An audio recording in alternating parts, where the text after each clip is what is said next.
Good morning students. कल हम फैक्सीनेटिंग birds के बारे में पढ़ लिया था 8 पेज नंबर पे। आज हम पढ़ने वाले हैं page number 9, what's the good word. कौन सा जो शब्द है वो सही है। तो स्टार्ट करते हैं। Fun to no.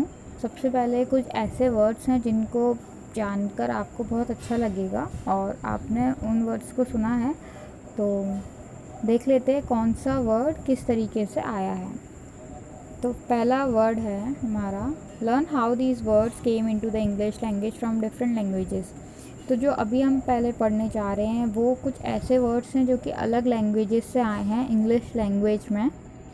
तो सबसे पहला वर्ड है शैम्पू।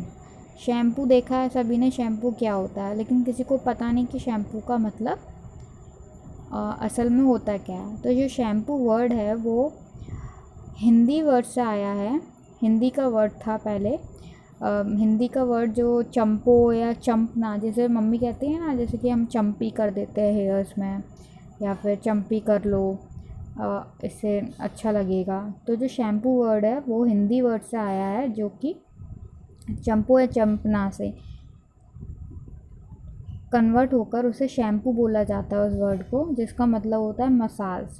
जब भी आपको पैकेट पर शैम्पू दिखे लिखा हुआ तो इसका मतलब मसाज देना। हम अपने हेयर्स को मसाज देते हैं उससे शैम्पू कर और फिर हेयर को वॉश करते हैं। तो जो शैम्पू वर्ड है वो क्या है, उसका मतलब होता है मसाज।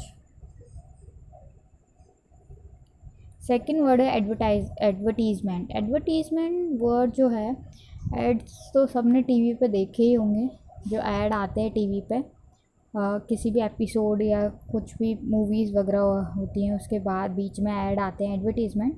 तो एडवर्टीज़मेंट जो वर्ड है वो फ्रेंच वर्ड से आया है। फ्रेंच लैंग्वेज होती है, वहाँ से जो वर्ड आया है एडवर्टीज़मेंट। उसका मतलब होता है वार्निंग, किसी को भी चेतावनी देना, किसी चीज़ के बारे में बताना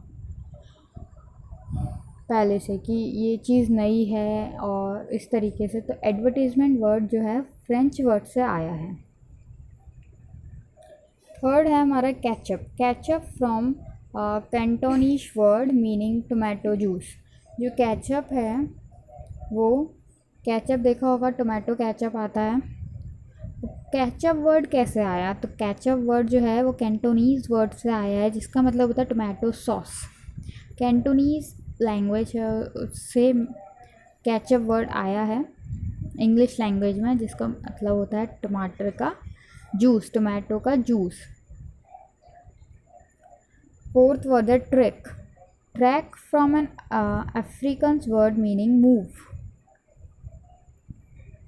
ट्रैक जो है वो अफ्रीकन वर्ड से आया है, जिसका मतलब होता है मूव, मतलब कहीं पर भी मूव करना, इधर से उधर मूव कर सकते हैं हम, मतलब हिलना ही हो गया एक तरीके से। Which was taken from the Dutch word trekken which means to travel. जो कि किससे लिया गया है? एक डच वर्ड से लिया गया है। जो ट्रैक वर्ड है एक डच वर्ड से लिया गया है ट्रैकन, जिसका मतलब होता है ट्रैवल करना।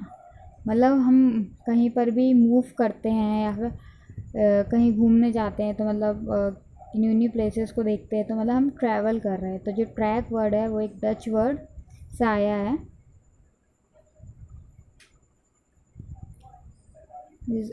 जिसको मतलब होता है ट्रैवल करना।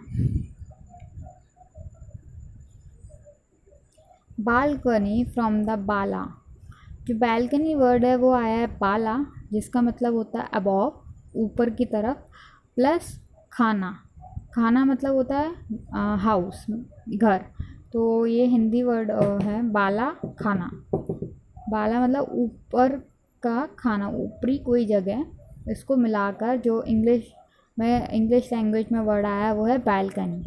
बालकनी सबको पता है, सबके घरों में होती है, बाहर की तरफ होती है, ऊंची होती है, और एक खाना, एक जगह टाइप की होती है घरों में, जिसमें खड़े होकर हम इजीली बाहर का देख सकते हैं। तो सबको ये वर्ड्स समझ में आ गए होंगे अच्छे से। Next is check your awareness.